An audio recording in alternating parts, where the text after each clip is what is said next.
Pour matérialiser l'équité sociale et territoriale, l'État du Sénégal a octroyé, à travers la délégation à l'entrepreneuriat rapide de l'ADER, des financements aux femmes du Naran Est, situées dans la zone frontalière avec la Gambie, dans le département de Bignona. Vous savez que quand l'ADER avait octroyé le financement à ces braves dames pour qu'ils puissent s'activer, au-delà de ça, ici est ajouté ce qu'on appelle un multiservice pour qu'ils puissent faire le transfert. Et aujourd'hui, ce multiservice n'appartient pas seulement aux femmes de Tambouy, mais à toute la zone. Ce multiservice ne pouvait pas fonctionner faute d'électricité dans la zone, mais cette question vient d'être résolue grâce à des jeunes formés dans le cadre d'un partenariat entre l'Office national de la formation professionnelle ONFP et la Géroute. Nous sommes là avec une équipe de jeunes qui ont été sélectionnés à travers le programme, ce qu'on appelle la réhabilitation de la RN4. Et que l'ONFP, la Géroute sont en partenariat, surtout dans le cadre de la formation de 500 jeunes sur les métiers du BTP, du tourisme et de l'agroalimentaire. Et aujourd'hui, si on parvient à trouver ce matériel, c'est grâce à l'Office national de la formation professionnelle et à la Géroute. Mais vous savez que quand les projets arrivent dans un département, c'est le préfet qui coordonne. Mais si c'est dans une région, c'est le gouverneur. Aujourd'hui, nous sommes là sur instruction du gouverneur et du préfet du département de Bignona. Ces jeunes devenus opérationnels ont bénéficié d'une formation de courte durée. 18 jours. Et durant les 18 jours-là, dès maintenant, quand vous les donnez des kits solaires, ils pourront le réaliser correctement, convenablement. Parce que tous les sites que nous avons installés, c'est eux-mêmes qui réalisent l'installation. Moi, je suis là en tant que superviseur. Dès maintenant, ils sont opérationnels. On a eu du moins la chance d'avoir beaucoup de compétences sur l'énergie photovoltaïque. Comment brancher les panneaux, comment les placer. Alhamdulillah, on dirait on connaît beaucoup de choses sur l'électricité.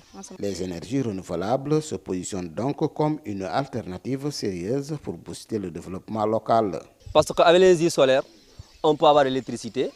Avec l'énergie solaire, on peut avoir de l'eau. C'est les deux sources qui sont là.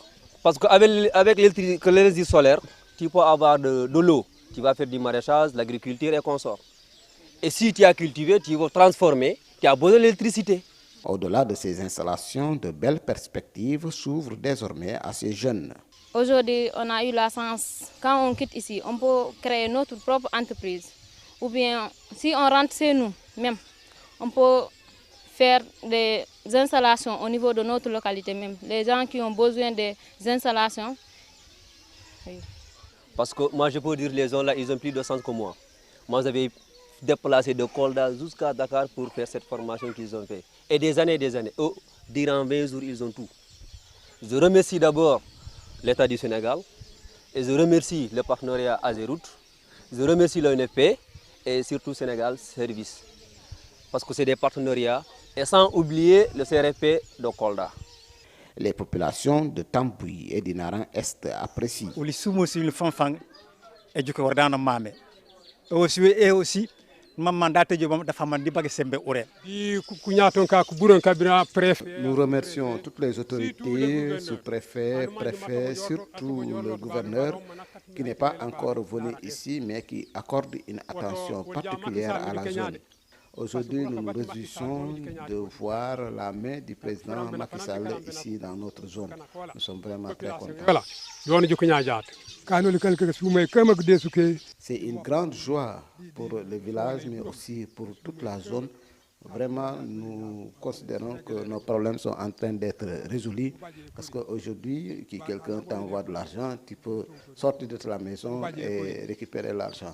Donc, nous remercions vraiment tout le monde.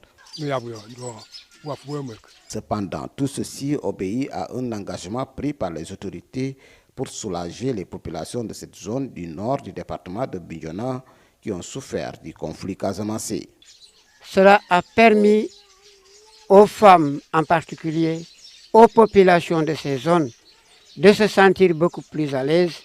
Et aujourd'hui, ils ne se considèrent pas pour les zones rouges, parce que l'autorité les a véritablement rapprochés dans tous les cas. Le gouverneur, le préfet en particulier, et les partenaires au développement sont en train de prendre l'accord pour véritablement apporter en plus par rapport au développement de ces zones. Ces techniciens qui ont acquis des compétences en installation et entretien des équipements solaires en si peu de temps donnent raison à l'ONFP et à l'AGEROUTE qui ont misé sur la formation des jeunes pour concrétiser la vision de la plus haute autorité du pays.